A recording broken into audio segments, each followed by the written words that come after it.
Good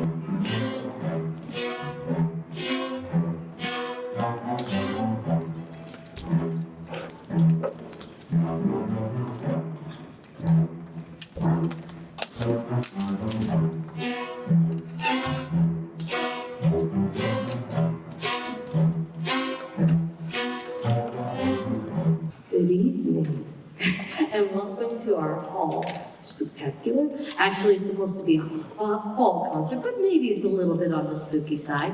My name is Kelly Lestico. I am the instrumental music director at Loveland Classical. So what we want to do is we want to give you some information about where they started and where they are right now, because many of these kids have been only playing their instrument for 8 weeks. We're lucky enough that we have a few that had a little bit more time on it, but it's the first time they're all playing as an ensemble, which requires a whole different set of skills as well. So the first third is going to be our informants, and then we're going to move on to our advanced strings, which is made up of mainly 7th and 8th graders, and then like woo-woo. Yeah, and then we are going to, our final group will be our Philharmonic, and that is our upper level high school group.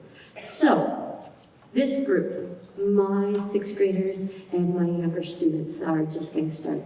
What does it mean to play an instrument? Well, the first thing that means is they all come in very excited on the first day of school with this brand new shiny case with an instrument in, and they have a bow, and they have this little chunk of something that they have no clue what it is. It's rosin.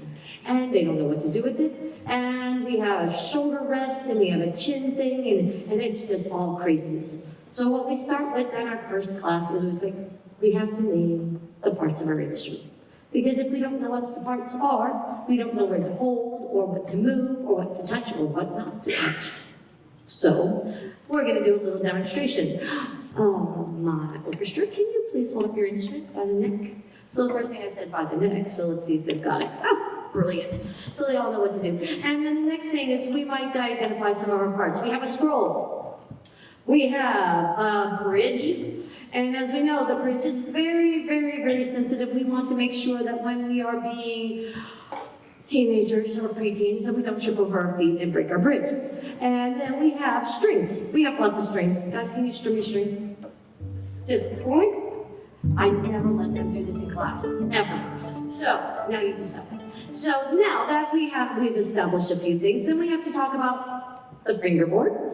Show us your fingerboard. And you'll notice a lot of them have tapes on their fingerboard. Well, this is going to be the next level thing. We've gotten the parts of the instrument. We then get our shoulder rest on. And everybody flip your instrument around, show them the shoulder rest. Awesome. And then we have to figure out what the heck to do with the shoulder rest. The cellists and bass players back right now are being a little disgruntled. They do not have the shoulder rest. We'll get to you guys in a second. So we learned how to hold our instrument. Guys, can you demonstrate the proper way to hold your instrument? No bent wrists, sitting up nice tall. We say something a lot of the times like, feet flat, face forward, face me. And all of a sudden they're on the edge of their chair. Beautiful posture, ready to play. Now our cellist and our bass player, they get to be extra special because they actually get to sit in the back of their chair. And they're holding their instrument between their knees, and their pegs are right between their, behind their ear. So this is all posture. We haven't played a sound yet. So this is the first day, and they're looking at me, come on, Mrs. Lestico, let's get on with it. So now we figure out the names of our strings. And these are just open strings, and we want to play them. So I tell them they have to show me the L. Show me the L. The only time you're allowed to make the lame sign is when we're pizzicato. After that, it's like, oh, don't even Philharmonic, don't even try. So here we go. And then lame is not so good, so tip it to the side. See, it's kind of getting cool. And then it gets lazy out.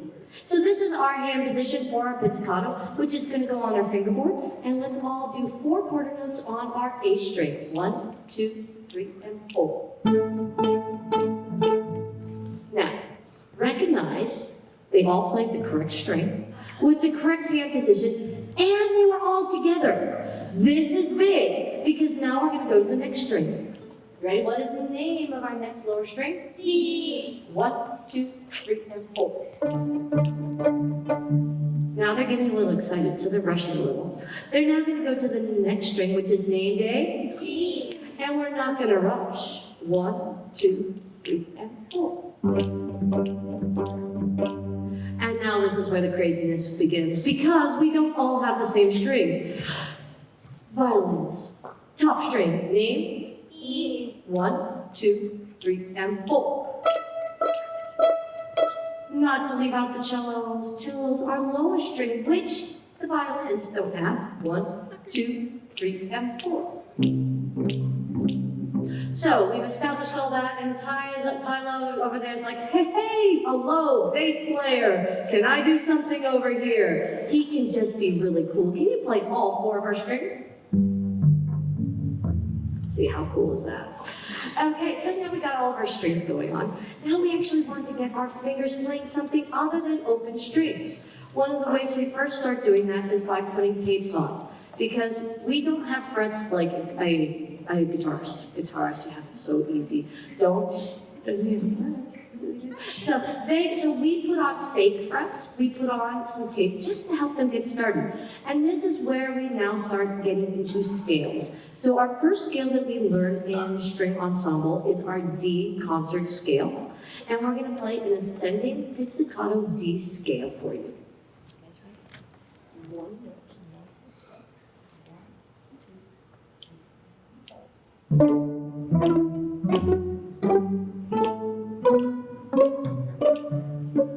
And then if we're getting really wild, we do a descending. You ready? From the top D all the way up. 1, 2, 3, and 4.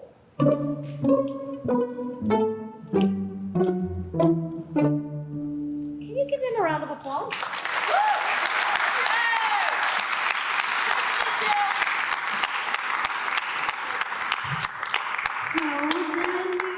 Together this little mysterious thing about reading music. We haven't even touched reading music at this point. Music is a symbolic language. It requires us to read on 5 lines. We have to do 2 things. We have to read up and down the lines, that gives us the name of the note. And then we have to read a rhythm, which helps us do long and short notes and helps us to stay together. Once we put all of that together, we then can start playing some tunes. So our first tune is something I know all of you will recognize, and it's a very sweet piece. We're going to play it 2 ways. We're going to play pizzicato, and guys, I forgot. We didn't show them how to hold a bow. Oh, we can't forget that, because we're going to play Twinkle Twinkle with the bow. Guys, can you please hold up your bow on the stick, left hand? And this is time when we all know and love Little Rabbits. Everybody show me a rabbit, because there's a rabbit, and this rabbit is hungry, and this rabbit is going to eat a part of the bow that is called the frog. Can you please demonstrate us a beautiful bow grip eating a frog on your bow? And then the ear flops to the left and relaxes on the stick of your bow, and then your other pinky finger just taps where our screw is. And this is how we establish our bow. Can you all play on your A string, one just gorgeous, wonderful 4 counts A, 1, 2, long from the frog, down to 1, 2, 3, and 4. 1, 2, 3, and 5. And that is how we get the bow going. Now we can play Twinkle Twinkle, pizzicato style, and with bow. Enjoy. Ready?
And now we're going to have Megan come up and introduce the last piece that our concert troupe is going to have.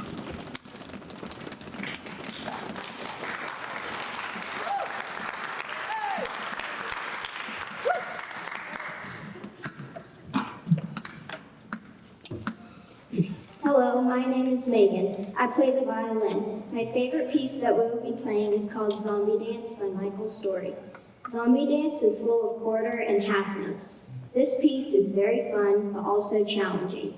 It's fun because all the instruments have different parts that make it sound awesome. It's challenging because you have to switch strings a lot, and sometimes you can accidentally blow the wrong string. I hope you all love this concert. We put hard work into it.